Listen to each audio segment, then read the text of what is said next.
I'm absolutely delighted to welcome here Stefan Streit, CMO of TCL.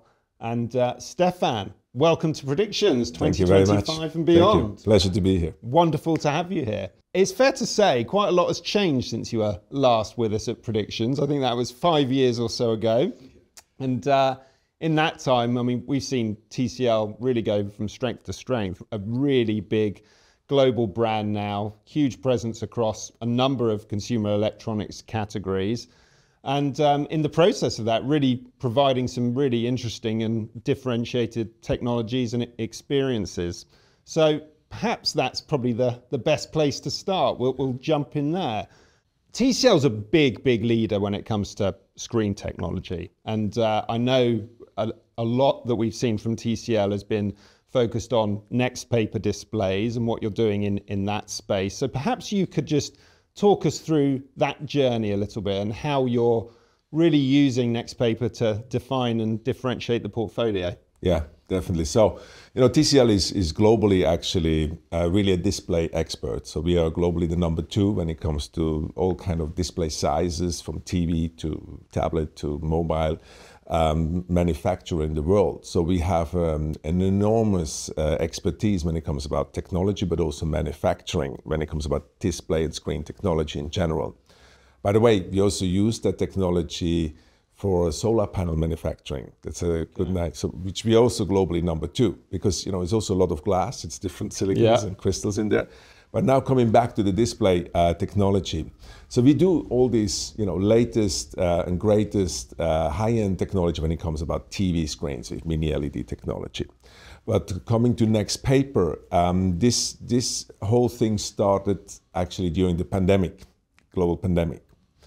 And what happened is, kind of, if you look at our kids when they went to school before the pandemic, they have not been allowed to bring a smartphone or a tablet or anything, right? It was kind of forbidden.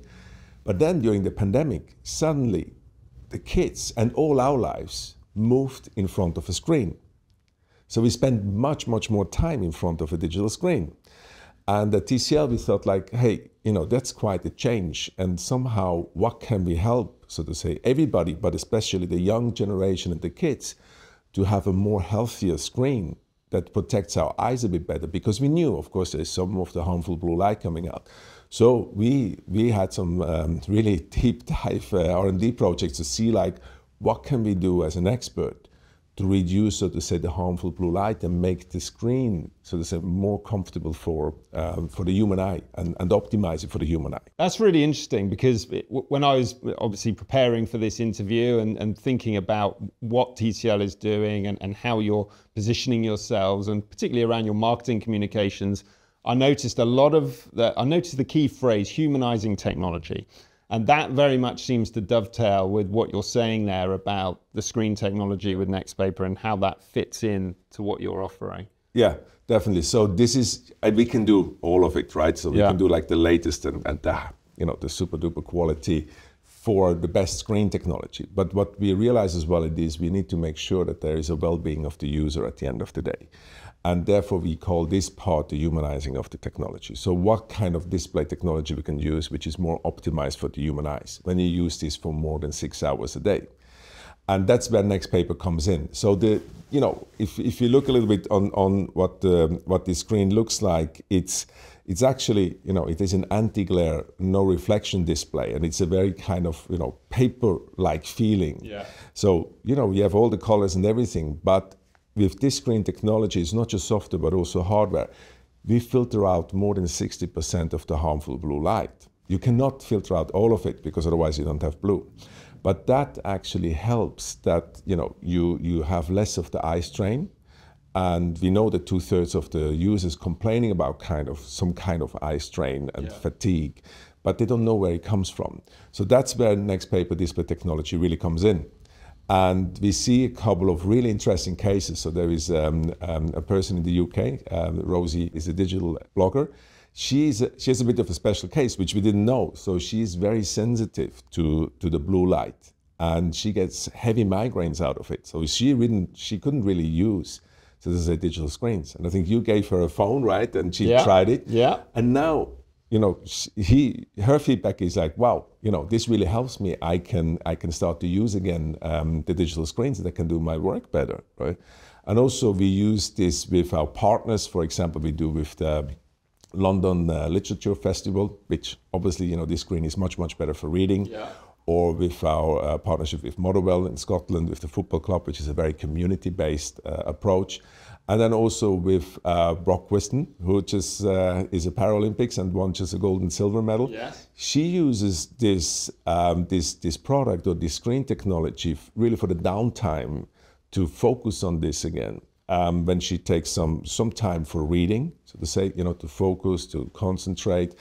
And that's, you know, we also know from a study from the University of Sussex that actually 6 minutes reading a day helps you to de-stress 68% or reduce your stress levels. Yeah. So the screen technology next paper is really a humanized technology.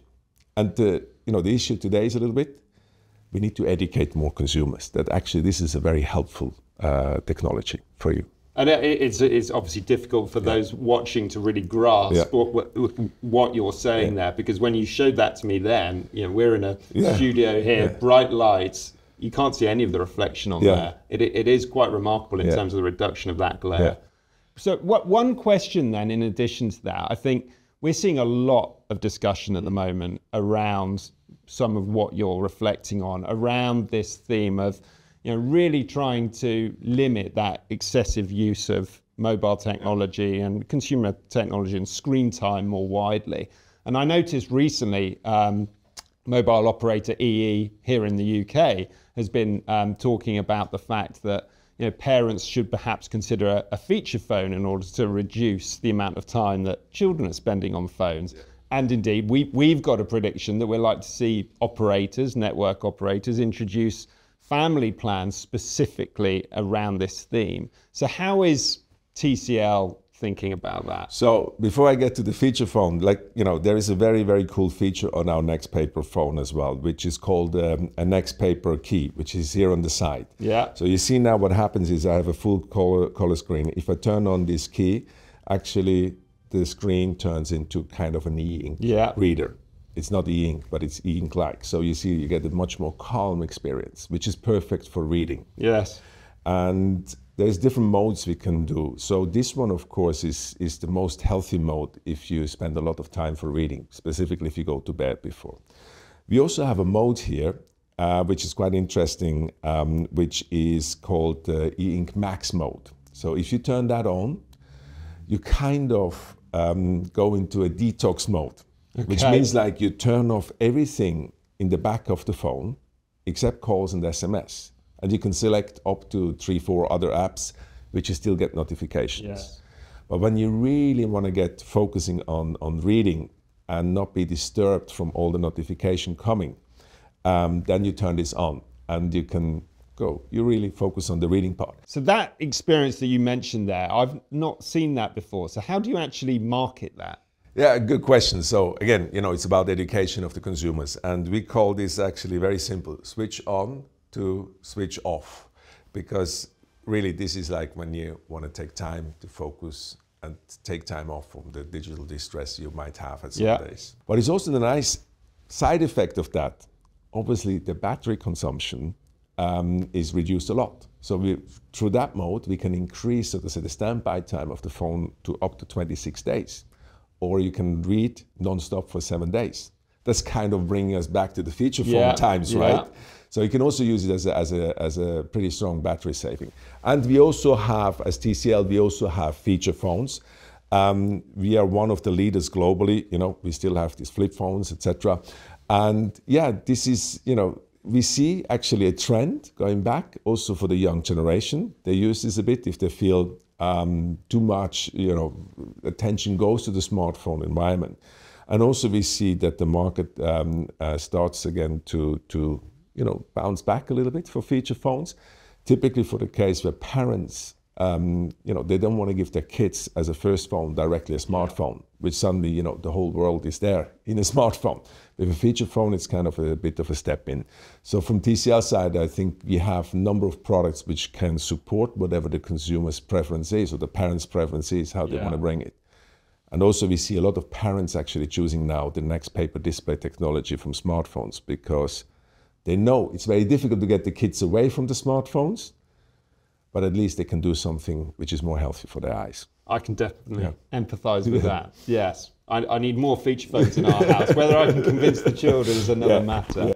So perhaps to wrap things up then, one final question. We've spoken around a few different subjects, but amazingly, we haven't mentioned AI, which is inescapable at the moment.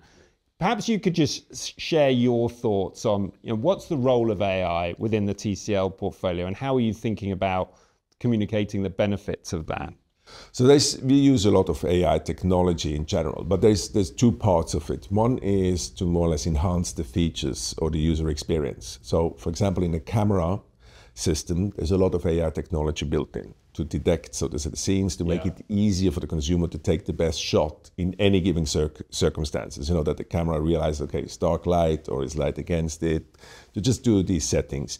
We also use the TV screen technology that, they detect what kind of scene is shown and therefore adjust the settings quickly. And all of that, so optimizing the processor and how the phone operates, etc.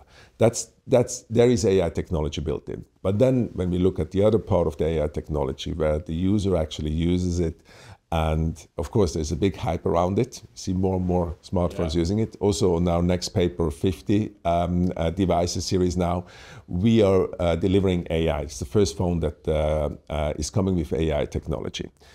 What is important for us there that we are working together with one of the leading companies in the world, which is Microsoft. So we're using the AI technology from Microsoft. Okay.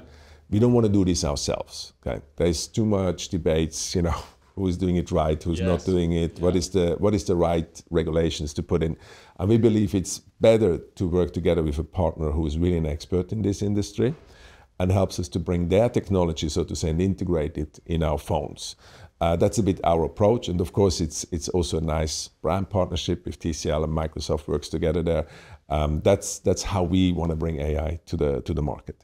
Stefan, thank you ever so much for joining us at Predictions 2025 and beyond, and we hope you'll join us again next time.